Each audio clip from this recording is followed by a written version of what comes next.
पंडाल में उपस्थित सभी प्रतिनिधिगण, गांव के अगल बगल से भी आए हुए मुख्य मेहमान और हमारे छोटे बड़े सभी प्रियजन, आप लोगों ने जो बेशकीमती समय दिया इस सिलसिला की धूप में, इसके लिए क्या कहूँ, मुझे समय और शब्द नहीं, लेकिन इतना कहूँगा कि बाबा साहब के कारण ही आज हम लोगों को जो आप जिस परिस्थिति हालात में देख रहे हैं, इन्हीं का श्रेय जाता है, इन्हीं को क्रेडिट जाता है। तो शायद शब्द कम पड़े। सारी परिस्थिति को कालांतर जैसे जैसे समय बीतता गया, दिनानुदिन समय बदलता गया और परिस्थिति में, हालात में सुधार होते गए। इसी परिवेश में एक आज के ही दिन बाबा साहब, इसी तरह का मौसम, इसी तरह का सूरज, इसी तरह का वातावरण हुआ होगा, वो आए और हम लोगों का काया बदल दिया। उन्होंने जब अपना स्कूली जीवन शुरू किया, प्रारंभिक जीवन शुरू किया, किसी से छुपा हुआ नहीं है। कहाँ जन्म हुआ, कहाँ इसका परिनिर्माण हुआ, कहाँ इसका परवरिश हुआ, क्या क्या किए, सभी वक्ताओं ने शिक्षा पर जोर। हमारे गनगन भाई जो हमारे क्लास फ्रेंड भी रहे हैं, उन्होंने बड़ी गहराई से बाबा साहब के का जो शिक्षा पर फोकस था, उन्होंने बड़ी विस्तृत रूप से प्रकाश डाला। मैं उस पर नहीं करता, मैं जा रहा हूँ। अभी के दौर में बाबा साहब अगर हम लोगों को नहीं मिला होता तो आज कहाँ होते। महान सपूत सभी वर्गों के पुरोधा, महाभारत का पुरोधा कहा जाए, उस महान व्यक्ति को मैं बारंबार नमन करता हूं। और इस पंचायत में, पंचायत के साथ साथ माता बहन, नौजवान साथियों, दलितों, पिछड़ों, जालियात सभी वर्गों को मैं नमन करता हूं। इस खिलखिलाती धूप में आप लोग यहाँ उपस्थित हुए हैं और दूर दराज से हमारे सबसे मैं उन अतिथियों को मैं धन्यवाद देना चाहूँगा जो अभी अभी मधेपुरा से, पुरैनी से संजय बाबू आए हुए हैं। उनको मैं भी धन्यवाद देता हूँ। जो जिला उपाध्यक्ष बामसेप के और शिक्षक संघ के विद्वान सचिव हैं कुमार परम बाबू को मैं धन्यवाद देता हूँ। सूरज भाई को मैं धन्यवाद देता हूँ और उनके साथीगण जो आए हुए हैं उनको मैं अभिनंदन करता हूँ। समय नहीं है, क्या कहूँ, बहुत विशेष वक्तागण यहाँ बैठे हुए हैं। कि आज हमको मुख्य वक्ता के रूप में बुलाए हैं। हमारा नाम डॉक्टर जवाहर पासवान हुआ। हम केपी कॉलेज मुरलीगंज में प्रधानाचार्य हैं और बीएन मंडल विश्वविद्यालय में सीनेट और सिंडिकेट के सदस्य हैं। उसी कड़ी में आज हम आपके बीच आए हैं। कभी कभी एक बहुत आश्चर्य होता है कि बाबा साहब डॉक्टर भीमराव अंबेडकर के जैसे व्यक्ति को भी बांटा जाता, समझ में नहीं आता। देश नहीं, दुनिया में जो अंतिम एजुकेशन है, अंतिम शिक्षा है, उतना शिक्षा प्राप्त करने के बाद भी दुनिया में जो शिक्षा का अंतिम अस्त्र होता है कि इसके बाद शिक्षा है ही नहीं, वहां तक पढ़े और वहां तक पढ़ने के बाद आज तक समाज को इस रूप में समझ नहीं पाए कि आखिर बाबा साहब डॉक्टर भीमराव अंबेडकर जैसे व्यक्ति को भी जाति, धर्म और मजहब में कैसे बांट दिया गया। ये चीज समझ में नहीं आता और इसका हम जिम्मेवार क्यों है कि बाबा साहब सिर्फ हमारा नहीं। अगर हम ये बोलते हैं कि बाबा साहब सिर्फ हमारा है, ये बहुत बड़ी बेईमानी है। बाबा साहब इस देश का है। अगर इस देश में कोई चाहे उच्च वर्ग का व्यक्ति हो या निम्न वर्ग का व्यक्ति हो, चाहे वो कितना भी अंतिम शिक्षा लिया हुआ हो, अगर वो बैठ के हमको इस चीज को समझाने में सफल हो जाए कि बाबा साहब डॉक्टर भीमराव अंबेडकर सिर्फ इस देश में SC, ST, OBC, minority, Swarg सबके लिए नहीं किया है। अगर कोई ब्राह्मण समाज का व्यक्ति बैठ के हमको समझा दे कि बाबा साहब डॉक्टर भीमराव अंबेडकर ब्राह्मण के लिए कुछ नहीं किया है, राजपूत के लिए कुछ नहीं किया है, भूमिहार के लिए कुछ नहीं किया है, हम इस मंच से कर दें कि जीवन भर विश्व की अंतिम पढ़ाई प्राप्त करके भी हम उसका गुलामी करें और गुलामी करेंगे।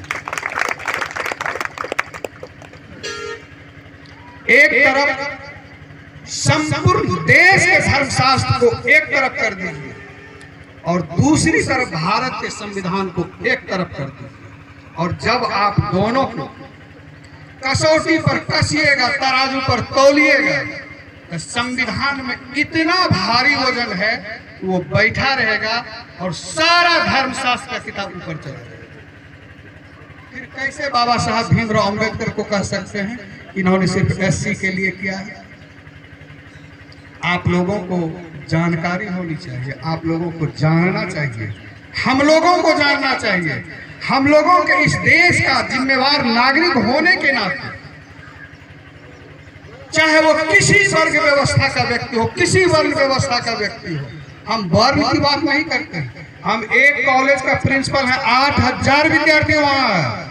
अगर हम सिर्फ पासवान होके पासवान का सुनेंगे, हम उस कुर्सी पर कितने देर बैठ सकते हैं? वहां 200, 400, 8000 में 200, 400 पासवान, मैक्सिमम 1000 SC है। अगर हम SC का प्रिंसिपल बन के रहेंगे, 100 में एक व्यक्ति भी हमको प्रिंसिपल स्वीकार करेगा?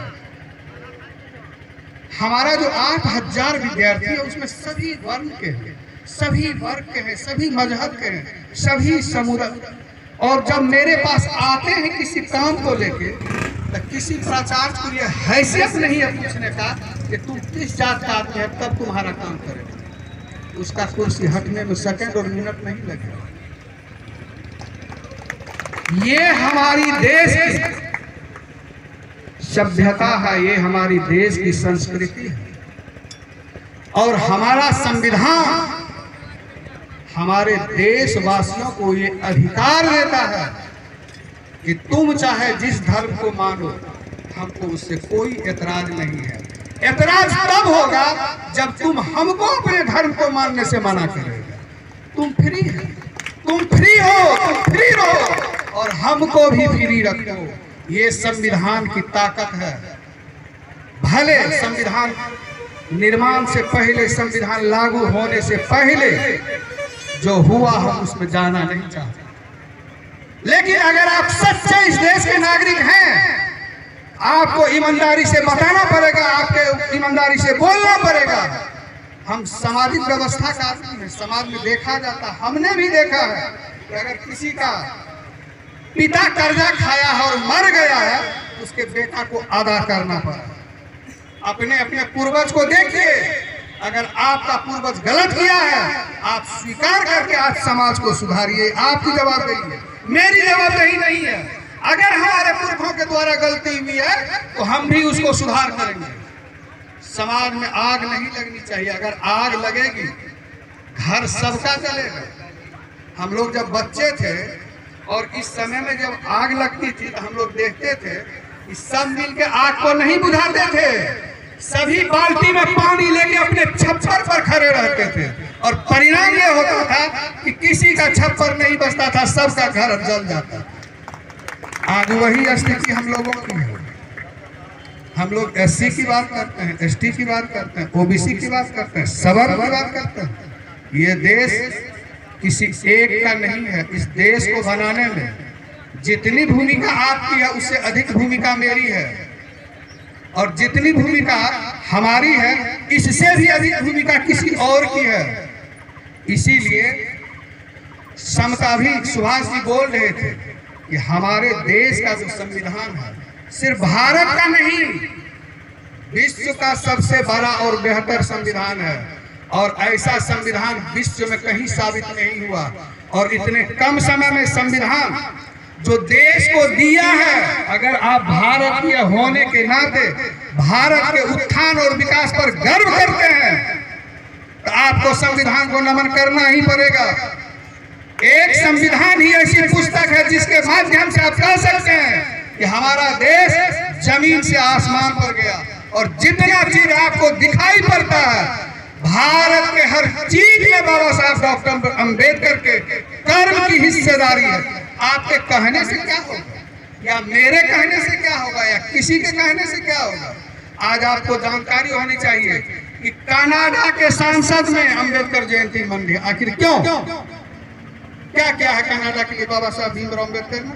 लेकिन भारत ने एक ऐसा विचार उत्पन्न किया कि अमेरिका को भी कहना पड़ा कि अगर अंबेडकर अमेरिका में पैदा होते तो हम इनका नाम सूर्य रखते। ये आपकी हैसियत है, इसको बचाइए और सब मिल के बचाइए। अंबेडकर को बांटिए नहीं। हम लोग अंबेडकर को बांटने वाले व्यक्ति नहीं है, और सिर्फ हम अंबेडकर को गले लगाने वाले नहीं है। आप भी गले लगाइए, क्योंकि हमसे अधिक आपका किया है, और जितना हमारे लिए हमारा होकर नहीं किया इससे अधिक आपके लिए सिंहासन तैयार करके रखा है, और भारत के हर सिंहासन पर आप बैठे हुए हैं अंबेडकर के चलते। अंबेडकर के चलते हम कहाँ हैं? एक जवाहर पास में प्रिंसिपल हो जाने से क्या होगा? आज मधेपुरे में काउंटिंग कीजिएगा तो सब कॉलेज में प्रिंसिपल आप हैं। किसके बदौलत?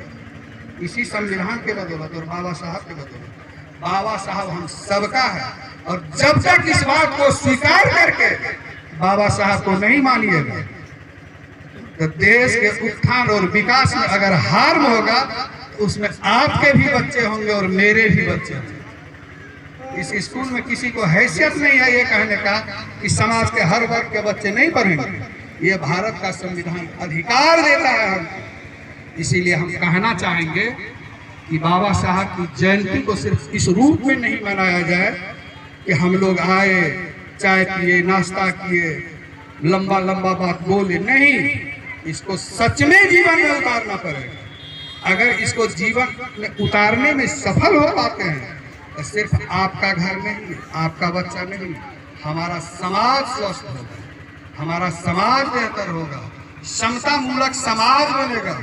और समता मूलक समाज का सपना बाबा साहब भीमराव अंबेडकर ने देखा था।